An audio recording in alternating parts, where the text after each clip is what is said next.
had to come up with $200,000 to do a deal in the next 90 days, and you knew that deal was going to save you at least 3 times or make you at least 3 times that amount, could you make it happen?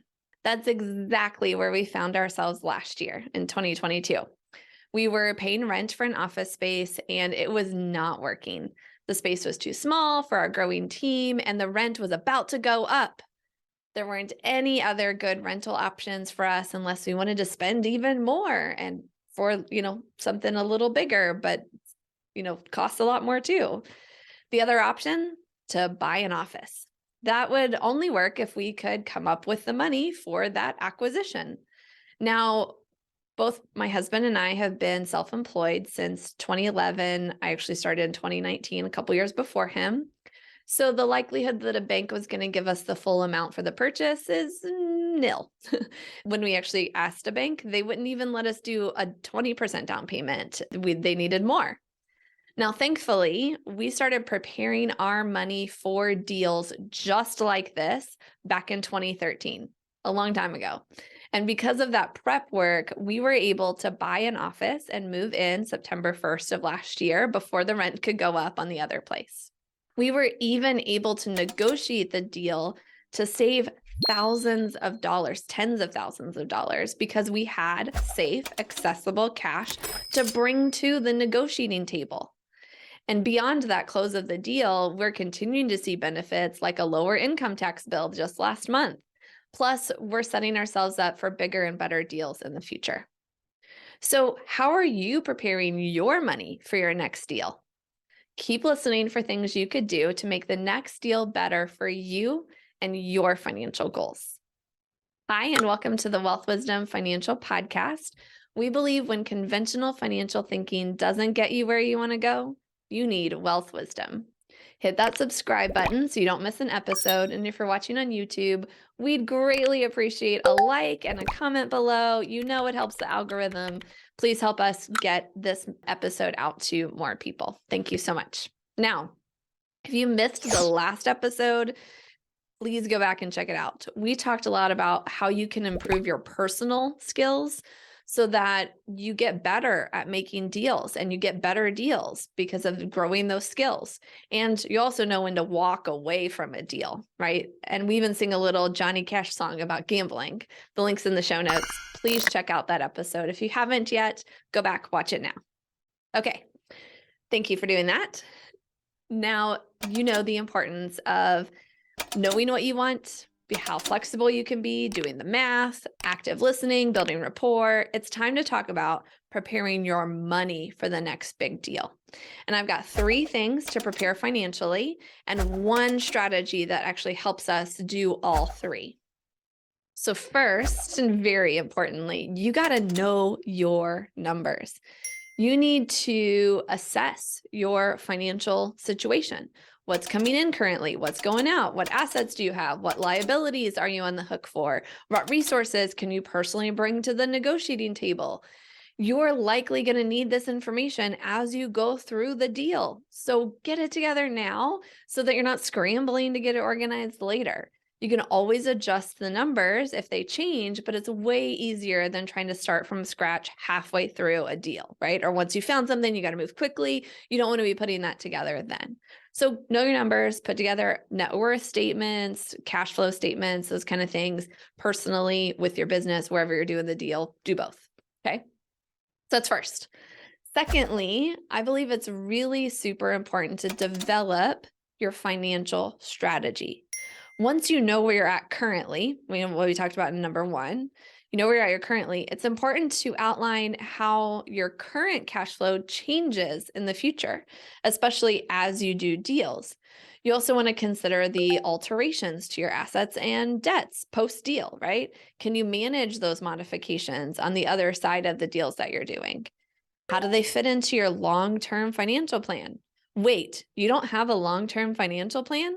Then how can you evaluate any deals? You got to get one of those. Seriously. So first, you got to know your numbers. Second, you got to have this strategy, have a plan with your numbers, how they're going to change over time, so forth. And then third, Keep out funds from your deals to use as contingency and future opportunity funds. Every deal comes with some risks. When those risks become reality is when too many people end up with high interest debt or even go bankrupt. I don't want that for you. You don't want that for you. Keep contingency funds. Be sure you've set some funds aside for when the you know what hits the proverbial fan. But also, sometimes we do a deal only to find a couple weeks later, a couple months later, that there's an even better deal available. And if you don't have contingency funds for the emergency, you also don't have opportunity funds for that next deal that just came your way. So hedge your bets, don't put all your eggs in one basket. All those kind of cliches out there are there for a reason. Keep some of your money out of the deal. Don't go all in, right? Go back to the gambling song. And so what makes this possible? How can you know your numbers, have a financial strategy for the long term, and keep money out of deals without feeling like you're losing out, right? You get that fear of missing out. What is a strategy that makes these possible? And it's none other than a strategy that we've been using for almost 10 years now and is trademarked by the wonderful Pamela Yellen. She calls it Bank on Yourself.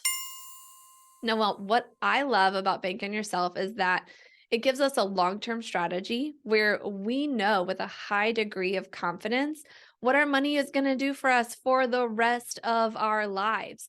We literally see, from 10 years ago almost when we signed up, we could already then see the completion of our financial goals at some point in the future. We knew when we were going to happen, and we knew with a high degree of certainty that it is going to happen. Stock market volatility, fees, those kind of things are not going to destroy our plan. And now, 10 years in, it's exactly on track. We literally see the strategy coming to life, and we never have to think, we should be farther along right now. I thought we were going to be here, and we're not. No, we're there. We're exactly where we thought we would be. It's an amazing thing. And actually, we've gone beyond it. It's a beautiful thing.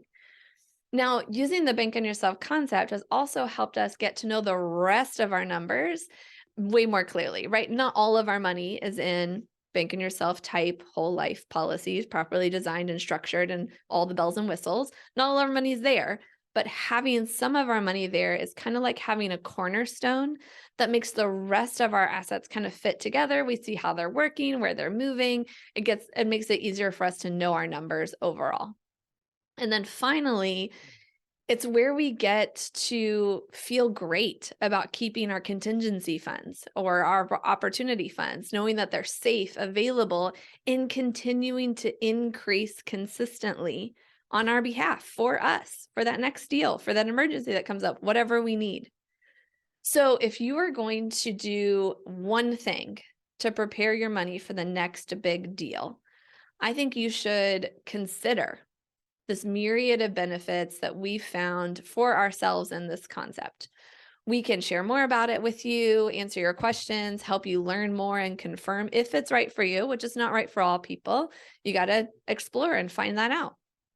The first step is to do a quick 15-minute discovery call at wealthwisdomfp.com/call. Now, save you some time in that 15 minutes. There's one really big question that we get asked all the time from people who are trying to learn and confirm if this Bank on Yourself concept is a good deal for them. And here's what they want to know. Do they do deals first and use the profit from those deals to take over the banking function of their money?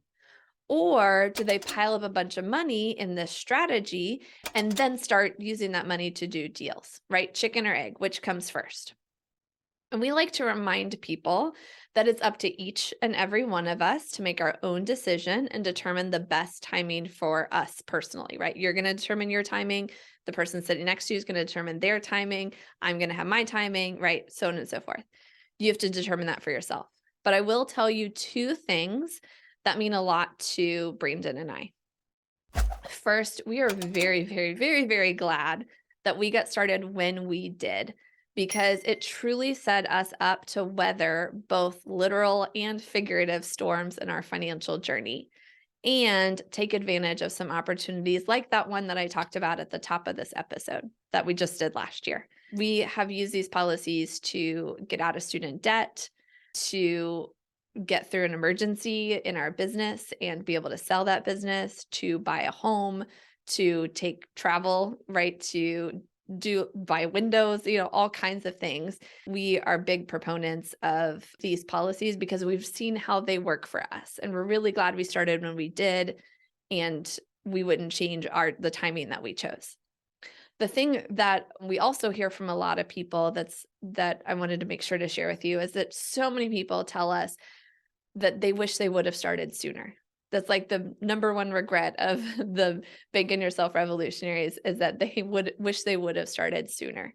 And I don't want you to have to deal with that. So if you're at all interested in learning more and confirming how you could prepare your money using this Bank on Yourself concept, you owe it to yourself to schedule a 15-minute discovery call with myself or with Brandon at wealthwisdomfp.com/call.